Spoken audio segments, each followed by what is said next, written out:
안녕하세요. 동화로 세계 일주 벌써 20번째 시간이 되었습니다. 오늘은 약간 자축하는 시간이랄까요? 여러분들과 함께 다양한 나라를 여행해 봤으니까 쉬는 시간을 좀 가져볼까 하는데요. 자, 노래 한 곡 듣고 시작해 볼까요?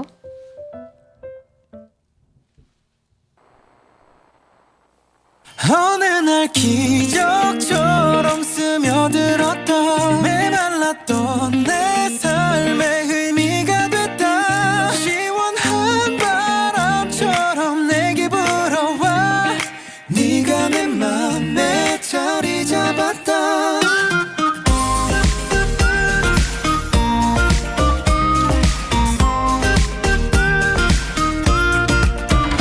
Hey, wake up in the morning. 오늘 너무 향긋해. 평소보다 좀 들뜨게 더해. Hello. 온종일 머릿속에는 너로 가득해. I know, you know. 일상 불가해. 내 맘 다 줄래. 어느 날 기적처럼 스며들었다. 메말랐던 내 삶의 의미가 됐다. 시원한 바람처럼 내게 불어와 네가 내 맘에 자리 잡았다. 에오 에오 내 맘 다 줄래. 에이 에오 에오 널 향한 내 가슴이 터져내릴 때 네가 내 맘에 자리 잡았다.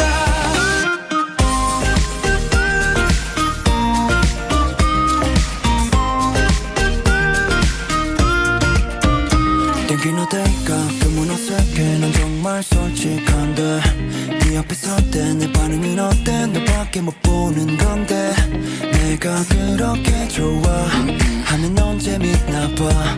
바보 같으면 어때.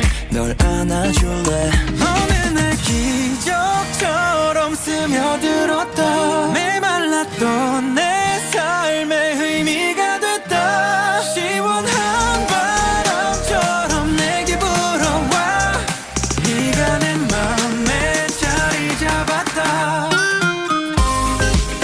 에오 에오 내 맘 다 줄래.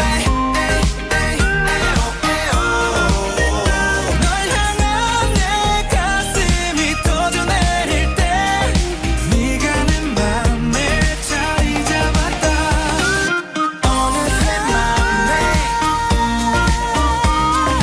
네가 내 맘에 자리 잡았다. 엠플라잉의 너가 내 마음에 자리 잡았다 라는 노래였습니다. 자, 오늘은 이 제목처럼 이 프로그램이 여러분들의 마음에 자리를 잡았을지 궁금한데요. 왜냐하면 여러분 약간 자축을 해봅시다. 정말로 축하를 해보자면 20회가 벌써 되었습니다. 와! 제가 여러분들과 한 4월 중순쯤부터 만났던 것 같은데요. 그때부터만 해도 거의 지금 4개월째거든요. 네. 주에 하나씩 생각을 해보자면요. 그러니까 20회, 어떻게 보면 진짜 4개월, 이거 쉽지 않은 숫자라고 저는 생각합니다. 그래서 나중에 20회가 되면 좋겠다. 20회가 되면은 나도 뭔가 이런 편한 이야기를 하고 싶다라는 생각을 했던 것 같아요. 근데 그게 오늘이 되다니 솔직히 말해서 지금 조금 믿기지가 않긴 합니다. 여러분들도 그런 마음이실까요? 그래서 오늘은 동화가 아니라 여러분들이 궁금해하실 질의응답들을 조금 해보려고 합니다. 안 궁금하셨다고 말하지 않으셨으면 좋겠는데 한번 얘기를 해보자면요. 자, 첫 번째로 이런 질문 하실 것 같아요. 왜 제목이 동화로 세계 일주인가요? 심오한 뜻이 담겨 있습니다.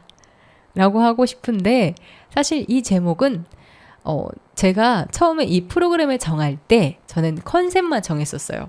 동화에 대한 얘기하고 싶어요. 신화, 동화, 설화 같은 거 사람들이 잘 알지 못하는 이야기, 그런 이야기들을 알려주면서 문화적인 접근을 좀 해보고 싶다. 이런 이야기를 PD님께 했었는데 그때 제 친구한테 이 얘기를 하면서 제목을 뭘로 정하면 좋을지 고민이 된다라는 고민을 했습니다.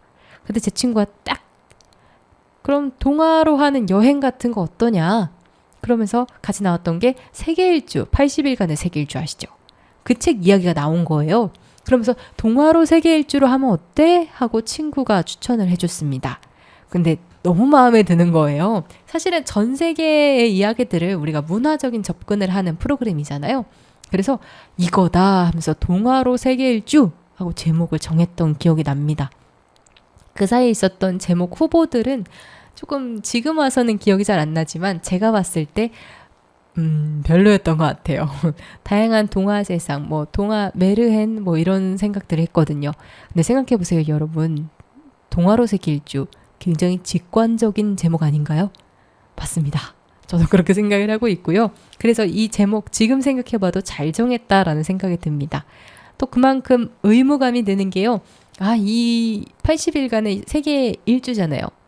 그러니까 우리도 빨리 다 돌고 다시 한국으로 돌아와야 하는데 라는 생각을 하고 있습니다. 또 여행할 나라들이 많은 만큼 혼자 불리한 고민도 좀 해보고 있고요. 그럼 이렇게 이야기를 했을 때 두 번째 질문을 하실 것 같습니다. 이런 동화를 다루기로 한 이유가 무엇인가요? 좋습니다. 저는요, 책 읽는 걸 되게 좋아해요. 그래서 도서관이 있는 곳에 이사 가는 거를 어렸을 때부터 참 좋아했는데요. 특히나 저희 집에도 동화 전집 같은 거 어머니께서 정말 많이 사주셨던 기억이 납니다. 그때 읽었던 것 중에 그 출판사 이름을 여기서 얘기하면 안 될 것 같으니까 땡땡땡 출판사에서 나왔던 동화 전집이 있어요. 그 동화 전집이 세계의 여러 동화들을 모아놓은 전집이었거든요. 그때 너무 재밌다. 이런 이야기들이 있구나 라는 그런 어떤 우물 밖의 세상을 봤던 것 같습니다. 그 기억이 너무 좋은 기억으로 남아있어서 어떤 프로그램, 저는 또 여러분들께, 사람들에게 알려주는 것들, 또 새로운 것들을 말해주는 걸 좋아하거든요. 그래서 제가 지금 해주고 싶은 이야기는 뭘까 했을 때 동화에 대한 이야기를 해보면 어떨까라는 생각까지 연결이 되었습니다. 그래서 이렇게 그때 읽었던 책들도 좀 가져와 보고 또 찾아도 보고 하면서 여러분들께 동화를 이야기해드리고 있는데요. 동화 좋지 않나요? 저는 또 취미로 글도 써봤던 사람인지라 동화를 보면은 이런 이야기 너무 좋다, 아니면 이런 흐름에 나오는 어떤, 한마디로 말해서 시나리오 플롯을 다 분해해 보고 있는 거죠. 이 타이밍에 멀링처럼 이렇게 도움을 주는 마법사가 나오는군 막 이러면서 아서왕의 등산과 같은 이런 이게 바로 영웅이 서사지 막 이러면서 책을 하나하나 저는 이렇게 분석하는 걸 너무 좋아해요. 그래서 그 시나리오 쓰는 책 같은 게 되게 많거든요. 그런 데서 보면은 어느 타이밍에 어떤 인물이 나와야 하는지, 아니면 어느 타이밍에 어떤 대사들이 조금 자주 사용한다, 뭐 이런 식으로 해서 이전까지 있었던 유명한 명작들을 분해해서 해석해 설명해주는 그런 책들을 되게 열심히 탐독했던 기억이 있습니다. 그게 또 이 동화 속에도 저의 마음이 담겨 있는 것 같은데요. 여러분들께는 그렇게까지 제가 설명해드리고 있진 않지만 언젠가 이 프로그램이 끝나고 소설 같은 거, 조금 그래도 플롯이 명확한 것들 있잖아요. 그런 이야기로 넘어가게 된다면 꼭 해보고 싶은 이야기인 것 같습니다. 다음 질문에 나올 이야기를 벌써 해버렸네요. 네, 만약에 새로운 프로그램을 하게 된다면 그런 걸 해보고 싶습니다. 예를 들어서 생각해보면 반지의 제왕을 분석하는 거죠. 이 타이밍에 이 어떤 주인공은, 그러니까 프로도 같은 경우에서는 어떤 인물을 묘사하는 것과 비슷하다. 다른 소설에서도 이와 비슷하게 인물을 묘사하고 있고 이 사람의 성격을 통해서 다음 장면에서 어떤 선택을 하게 될지를 알 수 있는데 작가의 생각은 이러하다. 뭐 이런 분석 있잖아요. 이 인물을 통해서 작가가 보이고자 했던 건 이건 것 같다. 이러한 흐름, 막 이런 분석을 할 수 있는 평론가 같다고요? 네, 저도 그런 것 같습니다. 그런 걸 해보고 싶다라는 생각을 해봅니다. 그런 프로그램은 나중에 생각해 보고요. 그럼 세 번째 질문. 이 프로그램은 누구를 위한 프로그램으로 계획하셨나요? 저는 사실 여러분 동화라고 하면 어린아이들을 생각하실 텐데요. 저는 이걸 중고등에서 조금 더 위로, 고등학생 정도에서 성인? 이왕이면 성인으로 생각을 했던 것 같습니다. 왜냐하면 제가 이야기를 읽어봤을 때 어렸을 때 이 동화를 읽었을 때는 그냥 너무 재밌어, 이게 뭐야 했는데 지금 와서 읽어보면 이런 뜻이 있구나, 이런 동화였구나 하고 깨달을 때가 많거든요. 그러다 보니까 이 프로그램을 계획했을 때도 문화적인 이야기로 시작을 하잖아요. 그러니까 동화에 있어서도 그런 흐름으로 봐줄 수 있는 연령대는 언제일까? 저는 성인이라고 생각했던 것 같습니다. 사실 성인분들이 이 방송을 듣고 계신지 또는 자녀분들을 위해 틀고 계실지는 모르겠지만 저는 그랬습니다. 하지만 그렇지만 또 동화인 만큼 최대한 동화 속에 나오는 옛날 동화기 때문에 있는 그런 표현들 있잖아요. 최대한 조금 삭제 해가면서 좀 해보려고 하고 있긴 한데요. 듣는 분들 입장에서도 한 번 더 걸러 들으실 것들이 있다면 걸러 들으시는 걸 추천해드리며 저도 최대한 노력하고 있다는 점 말씀드립니다. 그럼 네 번째 질문. 가장 재밌었던 나라는 어디인가요? 이 질문은 제가 노래로 힌트를 드릴게요. 제가 좋아하는 노래로 힌트를 드리겠습니다.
し合ったり互いに共鳴し合った光かけがえのない時間よとはね強くなりたいと願う湯気の星空3分の1を僕らが繋いだ手のひら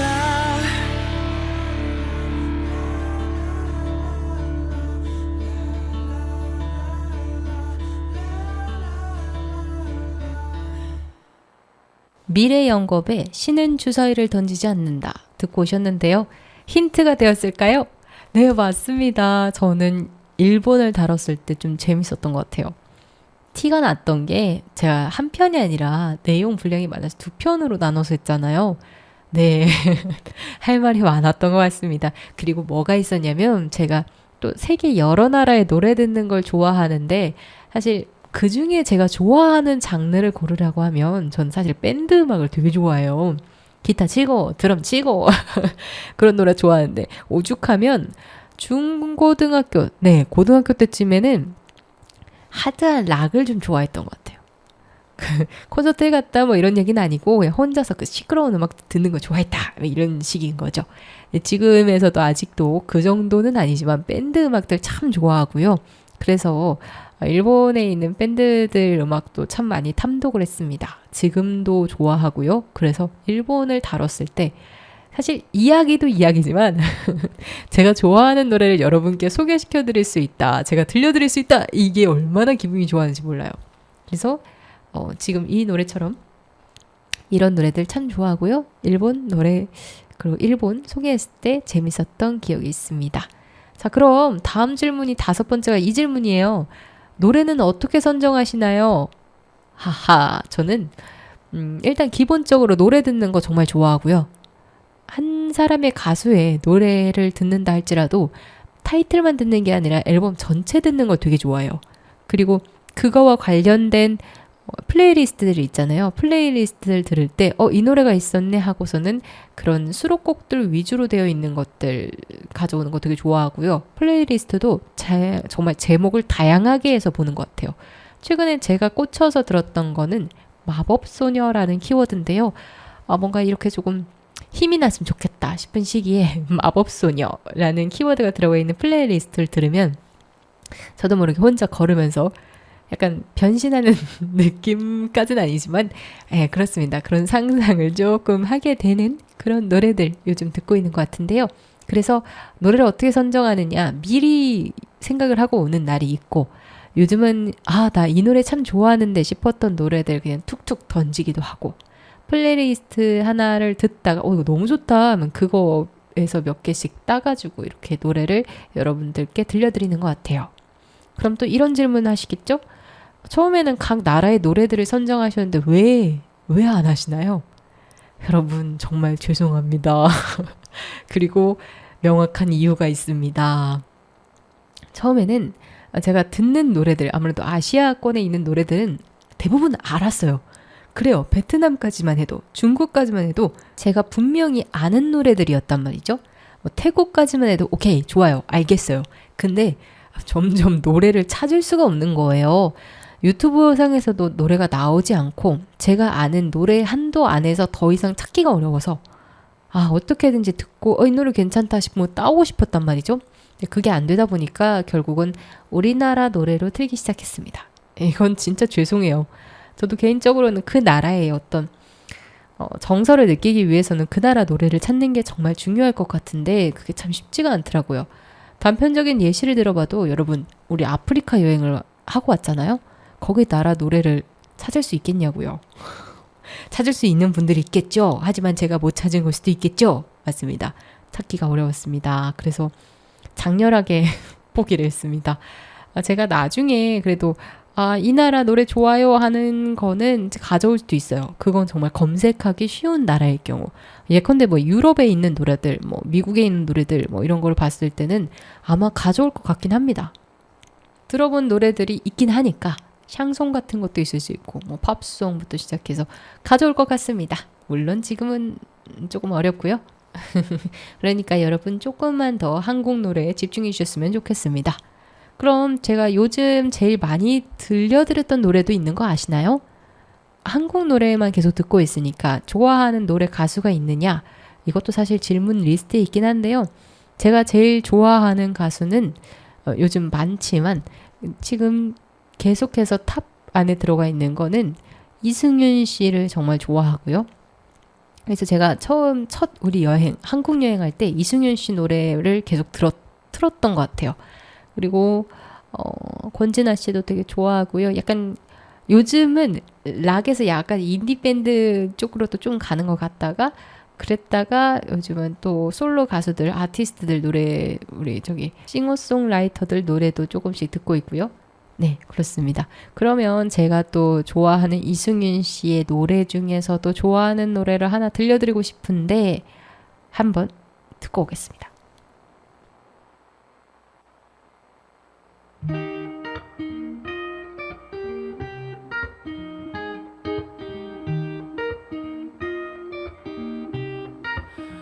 Twenty-four, 5, 6 need more bombs 너와 함께 덮을 널 안고 난 이미 하루들은 내리랑 바통을 터치해 눈치껏 줘 그만 더 어두워져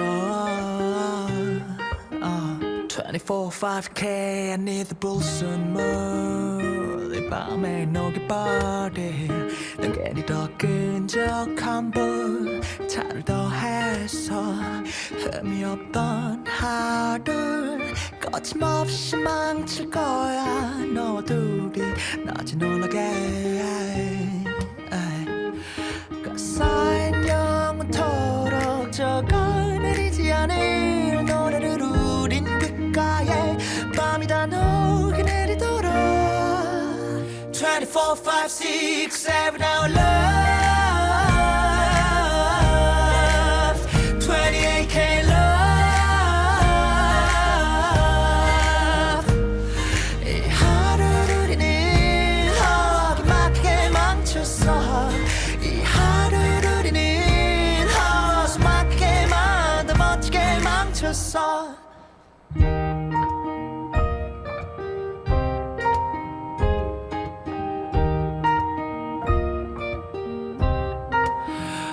4, 5, 6 need more frames 마음을 새겨놔줄 너라는 순간과 순간과 순간 늦으면 멈춰봐도 모조리다가 클라이막스야 We need more commas 가사인 영원토록 적어내리지 않을 노래를 우린 귓가에 밤이 다 녹이 내리도록 24, 5, 6, 7 our love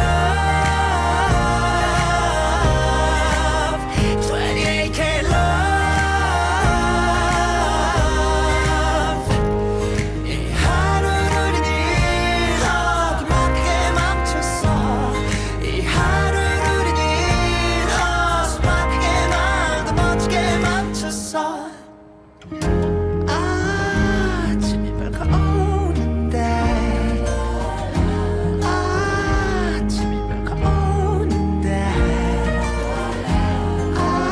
아침이 밝아오는데 우리는 아직 노래를 밤새 녹여내려버려 24, 5, 6, 7 our love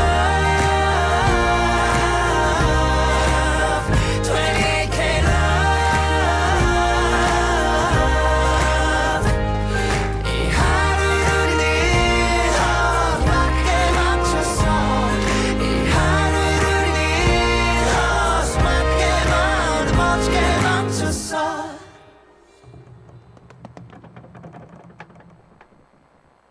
네, 제가 제일 좋아하는 이승윤 씨의 28K Love 듣고 오셨습니다.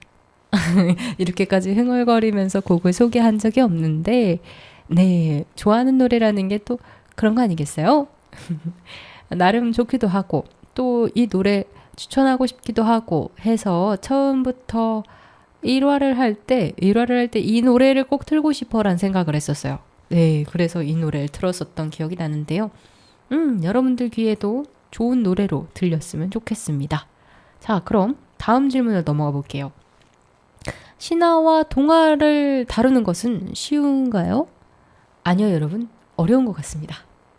어려운 이유가 뭐냐고 하신다면 찾기가 어려워요. 네. 이게 그 저작권이라는 게 있는 법입니다, 여러분. 제가 이야기를 들려드릴 때 동화책으로 갖고 있는 이야기들, 뭐 옛날 이야기 같은 경우에서는 들려드릴 수 있는데요. 그냥 제가 기본적으로 책이 없이 그 이야기를 찾아야 될 때는 인터넷상에서 이야기를 볼 수가 없어요. 진짜 줄거리밖에 안 나와요. 근데 저도 줄거리밖에 찾을 수가 없으니까 여러분들께 전체적인 이야기보다 줄거리를 들려드리는 것도 있고 뭐 분량 때문도 있지만 그런 것도 사실 있단 말이죠. 그러다 보니까 신화와 동화 설화 중에 예를 들어 동화 한 편을 찾았어요. A라는 동화라고 할게요. A라는 동화를 검색했더니 줄거리가 나왔어요. 좋아요. 근데 이 줄거리만으로 전체 내용을 알 수가 없는 거예요. 그러면 다른 곳에서도 또 이 A 동화에 대한 얘기를 찾아야 되잖아요. 그렇게 찾고 또 찾고 여러 개를 찾아서 조합해 봤을 때 이게 이런 이야기구나 라는 게 풀리는 것들이 많습니다. 근데 또 그렇게 생각했을 때 검색이 바로 되냐? 그게 또 아니거든요. 왜냐하면 이 글을 쓰는 분들이 인터넷상에서 다 긁어서 똑같은 이야기들로만 계속 나열을 해 둔 게 많아요. 이게 좀 위험한 발언이려나요? 그러다 보니까 하나의 이야기를 찾더라도 좀 많이 고민해 봐야 되고요. 물론 요즘은 AI가 발전을 해서 챗GPT라든가 하는 경우에 물어볼 수도 있고 저도 물론 물어볼 때도 있지만 물어보지 않고 또 찾아볼 때도 있어요. 그럴 때 보면은 와 진짜 찾기 힘들다 라는 생각합니다. 그래서인지 몰라도 여러분 솔직히 생각을 한번 해봅시다. 이 프로그램 말고 다른 나라의 동화와 뭐 신화는 검색해도 좀 나오니까요. 동화나 설화 같은 이야기 찾기 쉽다고 생각하시나요? 다루는 곳이 있다고 생각하시나요? 있기야 하지만 듣지 않았던 이야기 찾기 위해서 제가 얼마나 큰 노력을 하는데요. 나름 호소어를 하고 싶었습니다. 여러분 쉽진 않습니다. 하지만 또 이 프로그램을 하면서 저도 배워나가는 게 정말 많습니다. 뭐 제일 배웠던 것 중에 기억나는 건 베트남이었던 것 같기도 해요. 베트남에서 뭐 수도의 이름을 보았을 때 용이 승천하는 모습을 땄더라. 뭐 이런 이야기들 그렇고 시대에 따라서 용의 문양의 모습이 다르더라. 이런 것도 그렇고 이렇게 배워가는 것들이 저도 있다 보니까 더 열심히 찾는 것도 있습니다. 찾고 여러분들에게도 전달하고 저도 쑥쑥 커가고 그렇게 해서 벌써 오늘 이렇게 20회까지 찾아오게 됐는데요. 저도 성장을 한 것 같습니다. 그런 마음으로 하고 있다는 점입니다. 그럼 다음 질문. 다음에 떠나게 될 나라들 중 기대되는 나라가 있나요? 기대되는 나라요. 기대되는 나라는 개인적으로 제가 여러분들께 들려드리고 싶었던 이야기가 하나 있어요. 제가 좋아하는 이야기들이 여러 개가 있는데 그 중에 이게 아마 프랑스였던 것 같기도 하고요. 제목만 기억이 납니다. 이게 또 동화를 다루는 그 나라에 따라 또 제가 찾아보는 이야기인데 푸른 모자라는 이야기가 있어요. 스포가 될 수 있으니까 짧게 얘기하겠습니다. 푸른 모자라는 얘기가 있는데 이 푸른 모자에 마법의 힘이 있는 그런 내용이에요. 이제 SF적인데 저는 그 이야기 무서워하면서도 어렸을 때 되게 좋아했던 기억이 나요. 그래서 여러분들께도 그 이야기를 말씀드리면서 저도 다시 한번 그 이야기를 읽고 싶어서 그 이야기가 있는 나라를 기대하고 있습니다. 제가 기억하기로는 프랑스였던 것 같아요. 아니면 뭐 어쩔 수 없지만 유럽의 나라들 중 하나였던 것 같습니다. 마침 이제 아프리카가 끝났고 유럽으로 넘어가게 될 텐데요. 그러는 와중에 그 이야기가 나온다면 제가 여러분들께 꼭 말씀드릴게요. 이겁니다. 이 이야기였습니다, 여러분. 제가 설명해드리고 싶은 이야기가 바로 이거였습니다. 라고요. 그만큼 동화 읽으면서 저도 어렸을 때 읽었던 재밌었던 동화들 많이 추억하고 있습니다. 마침 그 다음 질문이 그러면 지금까지 들려주지는 않았지만 좋아하는 동화가 있느냐? 있죠. 없겠습니까? 2편 정도 사실 오늘 준비를 해봤어요. 하나는 우리가 아프리카를 다룰 때 읽었으면 좋겠는데 못 읽었던 이야기이자 제가 또 어렸을 때 좋아했던 이야기가 하나 있고요. 또 다른 이야기로는 올소이다라는 제목인데요. 솔직히 말하면 어렸을 때부터 지금까지 이 내용이 무슨 뜻인지 이해를 하고 읽는 책은 아닙니다. 그래서 더 뭔가 이 책에 계속 읽게 되는 책이에요. 이건 무슨 뜻일까? 아직 내가 어려서 이해를 못하는 걸까? 하면서 보는 책인데요. 이 두 편 제가 들려드릴게요. 세계의 작은 알. 어느 추운 겨울날 이른 아침이었습니다. 은빛 안개에 덮인 넓은 평원 위로 태양이 솟아오르더니 점점 옅은 금빛으로 뛰어갔습니다. 햇빛은 메마른 초원을 밝게 비추었죠. 햇볕이 닿은 대지는 조금씩 따뜻해지더니 금빛으로 반짝이기 시작했습니다. 그때 높이 자란 무화과 나무 옆에 작고 초라한 집이 한 채 보였는데요. 집 주위에는 풀로 엮은 낮은 울타리가 쭉 둘러져 있었습니다. 집 가까이엔 좁은 밭이 있었고 그 밭엔 마른 옥수수 몇 단이 세워져 있었습니다. 햇빛이 나무 꼭대기에 조금 못 미쳤을 때 등에 아기를 업은 젊은 부인이 아들을 데리고 집에서 급히 나왔습니다. 부인은 쇠가죽으로 만든 긴 치마를 입고 뾰족한 머리 장식을 하고 있었죠. 부인의 등에 업힌 작고 예쁜 아기는 양가죽으로 만든 포대기에 쌓여 새근새근 자고 있었습니다. 부인 곁에서 걷고 있는 아들은 무척 쾌활해 보였어요. 하지만 두 아이의 어머니인 부인은 얼굴이 수척했고 팔에는 불에 댄 자국과 상처가 있어서 어렵게 살아온 흔적이 보였습니다. 그러나 부인은 아직 젊고 아름다웠습니다. 부인은 잠깐 머뭇거리다가 발걸음을 옮기기 시작했습니다. 부인은 누구에게 들킬까 두려워하는 눈빛으로 자꾸 뒤를 돌아보며 조그만 집들이 숲에 가려져 더 이상 보이지 않게 될 때까지 멀리 길을 가기 시작했습니다. 그리고 부인은 안도의 한숨을 내쉬었죠. 부인은 지금 남편에게서 도망을 치는 길이었습니다. 부인의 남편은 항상 구박을 했고 또 늘 이것저것 일을 시켰고 툭하면 그녀를 때렸죠.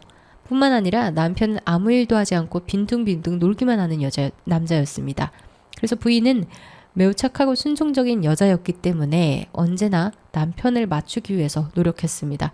그러다가 남편이 바로 이틀 전에 인근 마을에서 열린 무도회에 가느라 집을 비웠습니다. 바로 그 틈을 타서 부인은 멀리 도망가기로 결심했던 것이죠. 하지만 막상 집을 떠나긴 했지만 부인은 살아갈 길이 막막했습니다. 그러나 산 너머에는 많은 마을이 있으므로 세 식구가 먹고 살 만한 일거리가 있을 거라고 믿었습니다. 부인은 여러 가지 생각을 하며 물길을 따라 걸었습니다. 물길을 따라 걷다 덤불숲도 걷다 한참 동안 걷던 부인은 우연히 나뭇가지 위에 예쁜 새둥지 하나를 발견했습니다. 새둥지는 온통 하얀 깃털로 덮여 있었습니다. 어쩜 이렇게 예쁠 수가, 아기가 저걸 보면 무척 좋아하겠는걸? 부인은 나무 위로 올라가 새둥지를 떼어내어 조심스럽게 안고 내려왔습니다. 어린 아들이 호기심 가득한 눈으로 그 모습을 지켜보고 있었습니다. 나무에서 내려온 부인은 새 둥지 안을 살폈습니다. 둥지 안에는 자그마한 알이 3개 들어있었습니다. 부인은 새 둥지를 아들에게 주며 말했습니다. 알이 깨지지 않도록 조심해서 들어라. 아들은 어머니의 손에서 조심스럽게 새 둥지를 건네받았습니다. 겨울 해는 무척 짧았습니다. 어느덧 해가 기울고 날이 추워졌습니다. 차를 애는 바람이 불어왔지만 덮을 것이라곤 낡아빠진 양가죽 하나뿐이었습니다. 부인은 밤을 지낼 일에 걱정이었습니다. 벌써 밤인데 어디 가서 쉬어야 하지? 그때 어디선가 아주 작은 목소리가 들려왔습니다. 오른쪽 길로 가보세요. 쉴 만한 곳이 있을 거예요. 부인은 놀라서 소리나는 곳으로 고개를 돌렸습니다. 그리고 더욱 놀랐습니다. 그 목소리는 바로 부드러운 깃털 둥지에 있던 작은 알 중 하나에서 나오는 것이었습니다. 부인은 신기한 생각이 들어 알이 말한 대로 오른쪽을 보았습니다. 그랬더니 정말로 작은 길이 보였습니다. 조금 전까지만 해도 아무것도 없는 산속이었는데 말이죠. 부인은 곧 그 길로 접어들었습니다. 얼마 동안 걸어가자 커다란 바위가 보였습니다. 그리고 그 바위 밑에 작지만 예쁜 집 한 채가 있었습니다. 부인은 너무도 반가워 단숨에 집 안으로 들어갔습니다. 집 안은 따뜻했고 아늑했습니다. 벽에는 쇠가죽과 양가죽을 섞어 짠 담요가 걸려 있었고 부엌에는 맛 좋은 우유가 가득 담긴 호리병들이 있었습니다. 또한 질비하게 놓여있는 그릇에는 음식이 가득가득 들어있었습니다. 음식을 본 어린아들은 무척 기뻐했습니다. 부인도 기분이 좋았습니다. 그래서 작은 새둥지를 조심스럽게 내려놓고 식사를 맛있게 했죠. 그 이후 어린아들은 곧 따뜻한 가죽 담요를 덮고 잠이 들었고, 그런데 아기가 울기만 하고 도대체 잠을 자지 않는 것입니다. 그래서 부인은 아기를 등에 업고 자장가를 부르기 시작했습니다. 잠시 후 아기는 머리를 끄덕이며 팔을 축 늘어뜨린 채 잠에 빠졌습니다. 부인도 너무 피곤하여 아이들 옆에서 깊은 잠에 빠졌죠.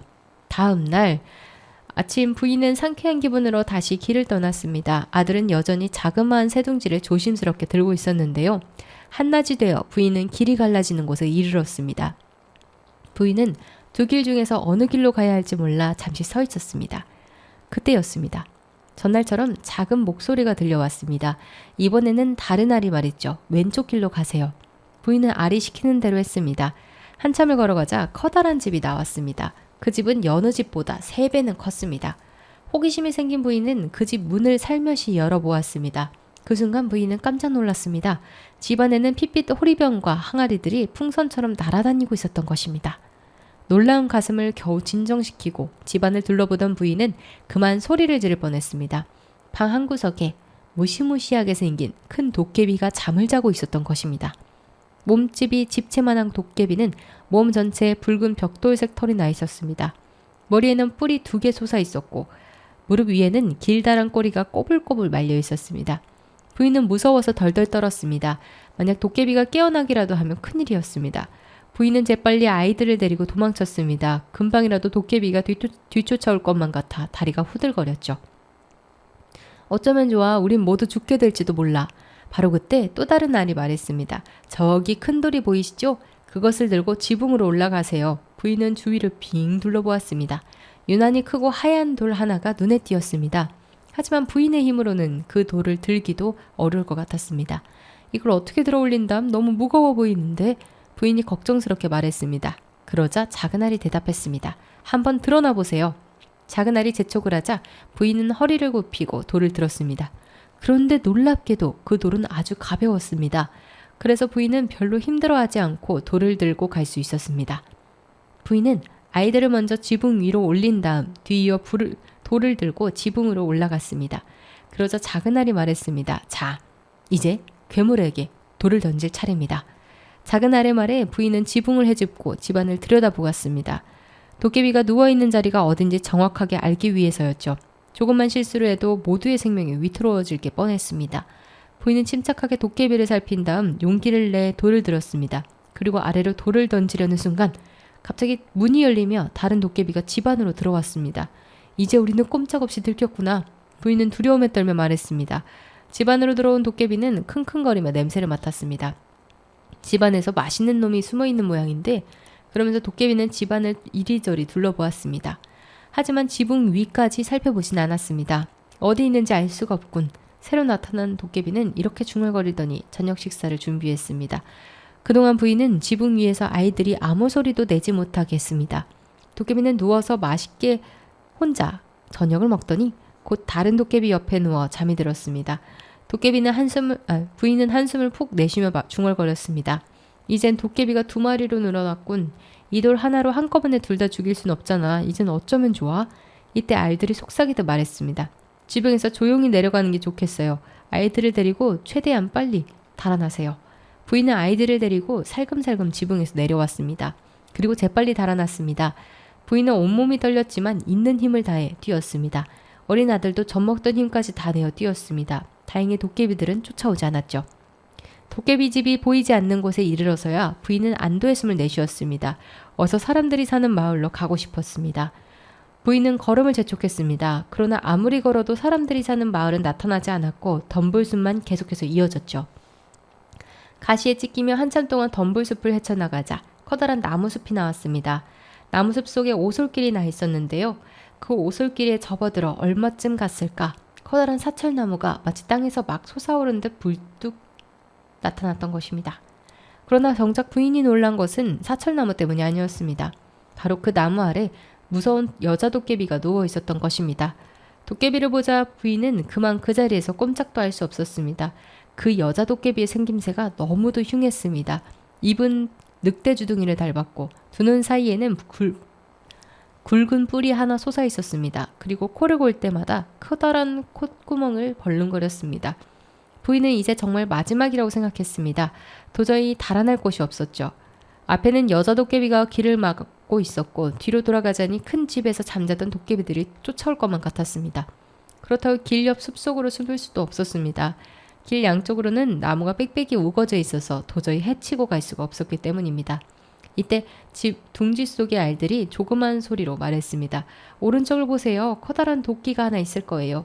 부인은 알들이 말한 대로 오른쪽을 보았습니다. 그랬더니 진짜로 커다란 도끼 한 자루가 놓여 있는 것 아니겠어요? 날이 퍼렇게 번뜩이는 것으로 그 크기를 보아 도깨비의 것이 틀림없었습니다. 부인은 손을 덜덜 떨면서도 자신과 아이들이 살아야 한다는 생각으로 도끼를 집어들었습니다. 잘했어요. 작은 알들이 그녀에게 용기를 북돋아 주었습니다. 이제 아이들을 낮은 나뭇가지 위에 앉히세요. 아이들이 안전하게 앉거든 당신도 나무 위로 올라가세요. 그리고 도깨비 머리 위로 뻗은 큰 가지로 옮겨 앉으세요. 물론 도끼를 절대 놓치면 안 돼요. 부인은 알들이 시키는 대로 했습니다. 하마터면 나무에서 떨어질 뻔했지만 가까스로 몸의 중심을 잡았습니다. 부인이 큰 가지로 옮겨 앉자 작은 알들이 소리쳤습니다. 도깨비의 머리를 향해 도끼를 내던지세요. 부인은 힘껏 도끼를 던졌습니다. 그러나 불행하게도 도끼는 도깨비의 뿔 위에 떨어지고 말았습니다. 그래서 도깨비는 죽지 않고 기절만 했습니다. 도깨비가 죽지 않자 부인은 너무나 당황했습니다. 그때 작은 알들이 다급한 소리가 들려왔습니다. 빨리 나무에서 내려오세요. 도깨비가 깨어나기 전에 얼른 해치우세요. 부인은 용기를 냈습니다. 부인은 단숨에 나무에서 내려와 다시 도끼를 집어들었습니다. 바로 그 순간 도깨비가 몸을 움직이며 깨어나려고 했습니다. 부인은 오로지 도깨비를 죽여야 한다는 생각뿐이었습니다. 부인은 도깨비를 향하여 힘껏 도끼를 내리쳤습니다. 그러자 여자 도깨비는 숨을 거두고 말았죠. 도깨비가 죽은 것을 발견한 부인은 둥지 안의 작은 알들에게 고맙다는 말을 했습니다. 그리고 다시 발걸음을 옮겼습니다. 발길을 돌리다 부인은 죽은 여자 도깨비를 다시 한번 돌아보았습니다. 그때 믿을 수 없는 광경이 벌어졌습니다. 죽은 도깨비의 몸에서 수많은 사람들과 소와 양들이 걸어 나오는 것이었습니다. 도깨비의 몸에서 줄지어 나온 사람들 수백 명이 부인에게 다가왔습니다. 그들은 도깨비가 살아있을 때 닥치는 대로 집어삼킨 사람들이었습니다. 그들 모두 부인에게 인사를 했습니다. 저희를 살려주셔서 정말로 감사합니다. 부인은 몸둘 바를 몰랐습니다. 그때 우두머리로 보이는 사람이 앞에 나와서 간청했습니다. 저희들의 여왕이 되어 주십시오. 그러자 부인이 말했습니다. 솔직히 말씀드리면 세계의 작은 알 덕분입니다. 부인은 사람들에게 작은 새 둥지를 보여주려고 몸을 돌렸습니다. 그런데 부인의 손이 둥지에 닿기도 전에 둥지는 연기처럼 사라져버렸습니다. 그리고 둥지에 놓여있던 땅이 흔들리며 그 자리에 훌륭한 왕자 3명이 나타났습니다. 그 중에서 나이가 제일 많아 보이는 왕자가 부인 앞에 무릎을 꿇고 말했습니다. 오 부인이시여, 당신의 용기 때문에 우리가 나쁜 마녀의 마술에서 벗어나게 되었습니다. 부디 저의 아내가 되어 주십시오. 당신의 못된 남편은 이미 죽었으니 제 청혼을 받아주십시오. 저와 함께 이 사람들을 다스리며 살아갑시다. 부인은 훌륭한 왕자의 청을 기꺼이 받아들였습니다. 이렇게 해서 왕비가 된 부인은 아이들과 함께 행복하게 살았습니다. 왕과 왕비를 맡게 된 사람들 또한 모두들 기뻐했습니다. 여러분, 안 좋은 소식이 하나 있습니다. 제가 올소이다라는 이야기를 전해드리고 싶었는데 같은 제목, 비슷한 제목의 다른 책을 갖고 왔더라고요. 이 이야기는 그 나라를 소개할 때 들려드릴 수 있도록 하겠습니다. 맙소사 이럴 수가. 이게 문제입니다. 많은 책을 다루다 보면 헷갈립니다. 정말 헷갈리는 것 같아요. 그래서 정말 죄송하고요. 그럼 다시 돌아가서 이 새 알에 대한 이야기 어떠셨나요? 재밌지 않나요? 저는 어렸을 때 아무래도 도깨비가 나오잖아요. 그래서 되게 재밌게 읽었던, 들었던 기억이 납니다. 동생과도 이 이야기는 좀 자주 부모님께 읽어달라고 했었던 것 같아요. 지금 와서 보면 그렇구나. 착한 사람들. 그렇구나. 알이 또 왕자로 변했네. 하하. 역시 또 결혼을 하는군. 하하 하면서 읽을 만한 이야기라고도 할 수 있는데 어렸을 땐 그 도깨비들을 저 여자가 어떤 어머니의 힘으로써 해치우는, 없애는 그런 이야기들이 또 흥미진진하게 들렸던 기억이 납니다. 사실 도깨비가 나오는 이야기 되게 많아요. 다른 나라들 이런 거 찾아보면은 도깨비가 나오면 착한 도깨비인 경우도 있지만 나쁜 도깨비인 경우가 더 많은 것 같고요. 또 이 도깨비들과 꼭 싸워야 되고 꼭 한 명은 죽여야 돼요. 도깨비들 중에 죽는 도깨비도 꼭 있는 것 같고 제가 읽었었던 옛날에 도깨비 나왔던 것 중에서 되게 기억에 나는 게 도깨비에게 자장가를 들려줘서 잠들게 했던 기억이 납니다. 그 책의 사실 제목은 기억이 안 나요. 너무 어렸을 때 읽었거든요. 근데 이것도 어머니가 주인공이었어요. 아이들을 지키기 위해서 아이들에게 불러줬던 자장가를 들려줘서 결국 그 도깨비가 잠들게 되고 그 도깨비를 피해서 도망갈 수 있었더라 라는 이야기였던 것 같은데 방금 읽어드린 이야기와도 조금 비슷했다 라는 생각이 듭니다. 이렇게 이야기 한 편 들려드렸고 다음 질문으로 가볼게요. 왜 역사는 안 다루시나요? 여러분 제가 만약 역사를 다루잖아요? 우리 그러면은 이게 얼마나 될까요? 한 나라를 하는 데만 해도 2, 3일은 걸리지 않을까요? 네, 저는 그렇게 생각합니다. 왜냐하면 이게 문화적인 거는 그래도 뭉뚱그려서 우리가 좀 세분화해서 정했잖아요. 신화, 동화, 설화로 하자. 근데 그게 안 된단 말이죠. 특히나 역사 같은 경우에서는 역사의 어떤 전쟁사도 있을 수 있는 거고 또 그 나라의 역사가 긴 나라일수록 할 얘기가 더 많은 법이고 그러다 보면은 한 나라를 한 회에 다루기에는 분량 조절이 너무나 어렵습니다. 그래서 안 다루는 것도 있고요. 물론 역사 다루면 저도 좋습니다. 저도 공부를 하는 입장이니까요. 하지만 그런 부분들이 있더라. 또 역사에 대해 궁금한 나라들이 있다면 이거는 제가 한번 노력해 보겠습니다. 제가 한번 열심히 궁금하다 하는 나라들이 있으시다면 따로 이렇게 특집처럼 한번 가져와 보겠습니다. 그것도 재밌겠네요. 특집으로 다룬다면 말이죠. 그 다음 질문으로 넘어가 보면요. 그 다음 질문에서는 동화를 읽는다는 게 어려울 것 같아요 라는 질문인데요. 맞습니다. 여러분 제 목이 점점 가고 있는 게 혹시 들리시나요? 안 들리실 거라고 생각을 하는데요. 제가 또 동화를 읽을 때 제가 가장 고민하고 가장 걱정하는 것이 뭐냐면요. 이게 또 구연 동화처럼 잘 읽어야 되는데 그걸 못 한다는 거예요. 저는 그냥 최대한 그래도 처음에는 지금도 그렇고 조금은 그래도 그 인물에 맞게 조금 톤을 올렸다 낮췄다 해보려고 노력은 하는데 이거 쉽지 않더라고요. 이 성우분들이 얼마나 대단한 분들인지를 느끼고 있습니다.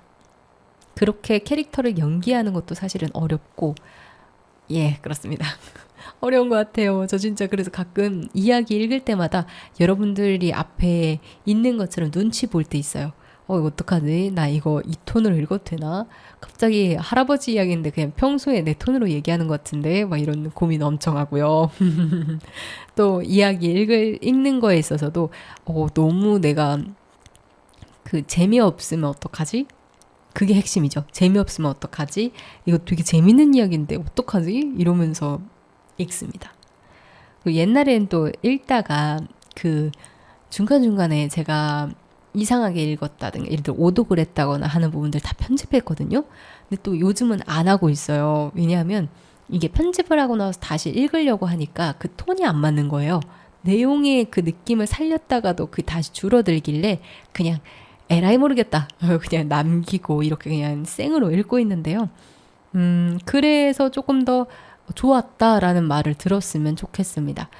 이런 평가 해주셨으면 좋겠고요. 그 다음 질문으로 넘어가 보겠습니다. 신화, 동화, 설화 중에 어떤 부분을 제일 좋아하시나요? 조금 철학적인 질문 느낌이 나는데요. 저는 이 질문에 답변을 해보자면 저는 사실 신화를 더 좋아하는 편이긴 합니다. 네. 신화는 좀 정해져 있기 때문이냐라고 생각하실 수도 있는데 그보다는 제가 아까 이야기 분석하는 거 좋아한다 했잖아요. 신화는 분석하기 너무 좋아요. 진짜 완전 제 취향인데요. 어떤 인물, 예를 들어 신만의 역할이 있잖아요. 그럼 그 역할에 맞는 성격을 부여해야 되거든요. 만약에 천둥의 신 토르를 한번 생각해 보자고요. 천둥이잖아요. 그러니까 호탕하고 호쾌하고 또 토르, 천둥, 전쟁 이렇게 쉽게 키워드가 나오기 때문에 어떤 신이다 이런 게 머릿속에 그려지잖아요. 근데 이 키워드를 한번 바꾼다고 생각해 보세요. 천둥의 신인데 조용해. 그리고 전쟁에 있어서 별로 그렇게까지 좋아하지 않아. 이런 느낌으로요. 그런 인물들이 가끔 나옵니다. 그러니까 그려지기 쉽지 않게끔 나오는 신화들이 또 제일 흥미있는 것 같아요. 그래서 왜 이렇게 설정했을까 하고 보면 또 부가적인 사건 사고들이 있는 법이거든요. 그런 이야기들 볼 수 있어서 신화 좋아하고 신화는 또 변동성이 많이 없어요. 그래서 그 나라의 어떤 전체적인 사상을 엿보기에 세계관을 엿보기에 너무 좋아요. 그래서 저는 신화를 되게 좋아합니다. 어느 나라 신화를 제일 좋아하냐라는 질문은 조금 어려운 것 같고요. 아무튼 좋아합니다. 그러다 보니까 조금 신화적인 이야기가 담겨있는 이야기도 물론 좋아해요. 그래서 제가 제일 좋아하는 이야기가 아서왕 이야기거든요. 전 사실 아서왕 이야기를 되게 좋아하다 보니까 거기 나오는 우리 호수의 기사 란슬롯을 정말 좋아하고 인물적인 느낌보다 어떤 상징적인 느낌으로 란슬롯을 좋아하는 것 같아요. 그래서 게임을 할 때 이거 굉장히 TMI인데 가끔 닉네임을 란슬롯으로 할 때도 있어요. 진짜 좋아한다는 의미죠. 그렇습니다. 그래서 이런 이야기들 되게 좋아해요. 신화적인 구성, 약간의 SF, 그리고 분석할 수 있는 그런 이야기. 네, 이런 걸 좋아하는 것 같습니다. 그럼 이제 다음 질문으로 넘어가 볼게요. 다음 질문으로는 잠깐만요. 질문이 여러 개가 있는데 항상 한국 동화에 대한 이야기를 추가적으로 할 때가 있는데 그럼 마지막 여행으로 한국을 한 번 더 살펴볼 예정인가요? 이거는 노코멘트를 하고 싶은 질문인데 사실 있습니다. 생각 있습니다. 왜냐하면 정말 첫 번째 나라를 우리나라로 정했을 때 그래 우리가 사는 나라인데 하면서 되게 간단하게만 그냥 했다는 생각이 되게 많이 들어요. 사실 우리나라도 살펴보면 요즘 드라마들 막 나오는 거 보면은 옛날 설화 같은 거 많이 가져오잖아요. 뭐 귀신이나 아니면 요괴같이 우리나라에만 있는 것들도 좀 가져오고 그러니까요. 그런 것들을 좀 했어야 됐는데 그런 것들이 좀 부족하지 않았나라는 생각이 되게 많이 들어요. 그래서 나중에 좀 비교하면서 좀 더 업그레이드된 버전으로 다뤄보고 싶다는 생각은 하고 있는데 이게 또 어떻게 될지 모르죠. 분량 조절은 항상 필수니까요. 하지만 저의 어떤 구상에는 들어가 있습니다. 그래서 명확하게 할 거냐라고 물으신다면 노코멘트 처리를 해야 할 것 같네요. 네. 그럼 진짜 마지막 질문을 하나 읽어볼게요. 지금까지 했던 나라들 벌써 19개 어떻게 보면은 그 안에서도 또 다양한 나라들까지 해서 다양한 나라들을 다뤄봤는데요. 다음에 여행하게 될 나라들도 어떤 묶어서 할 예정인가요? 아니면은 한 나라씩 또 이렇게 다뤄볼 예정인가요? 이것도 조금 애매한 질문이네요. 왜냐하면 묶어서 다룰 수밖에 없었던 건 항상 공통점이 있었기 때문이고 그 안에서도 여러분들께 비교 분석하면 좋겠다 싶은 나라들을 일부러 묶은 거였어요.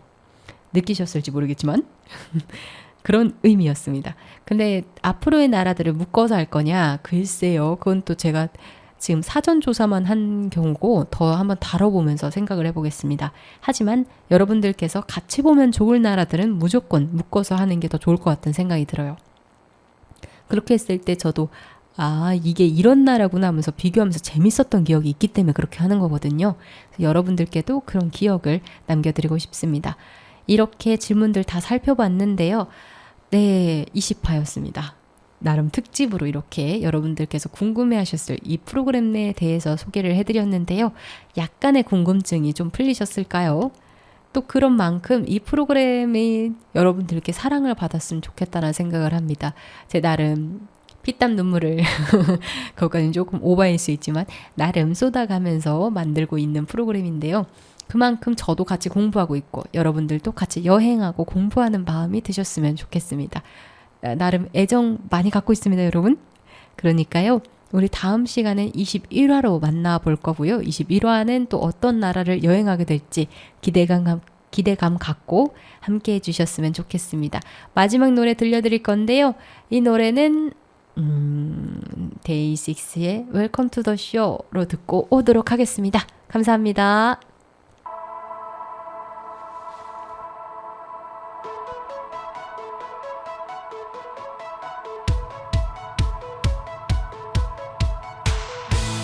이젠 혼자가 아닐 무대 너무나 감격스러워 끝없는 가능성 중에 날 골라줘서 고마워 나와 맞이하는 미래가 위태로울지도 몰라 하지만 눈물 가득한 감동이 있을지도 몰라 그래도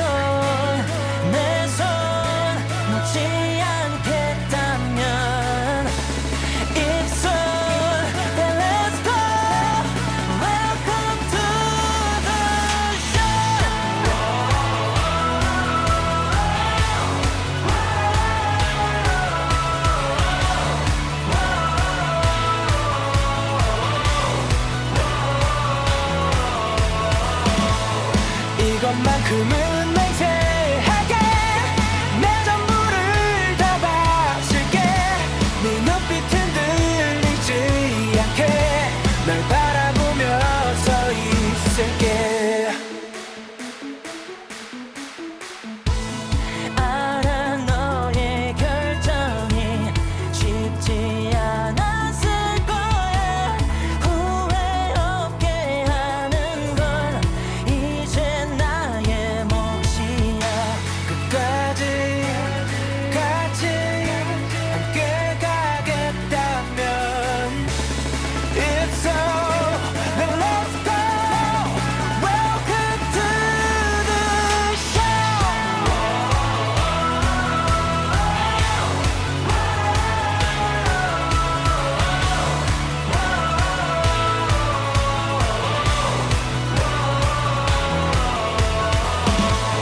이것만큼은 맹세할게 내 전부를 다 바칠게 네 눈빛 흔들리지 않게 널 바라보며 서 있을게 막이 내릴 그날의 너 그때도 네 손 꼭 잡은 채 너라서 행복했다고 서로가 말할 수 있도록 이것만큼은 맹세할게 내 전부를 다 바칠게 네 눈빛 흔들리지 않게 널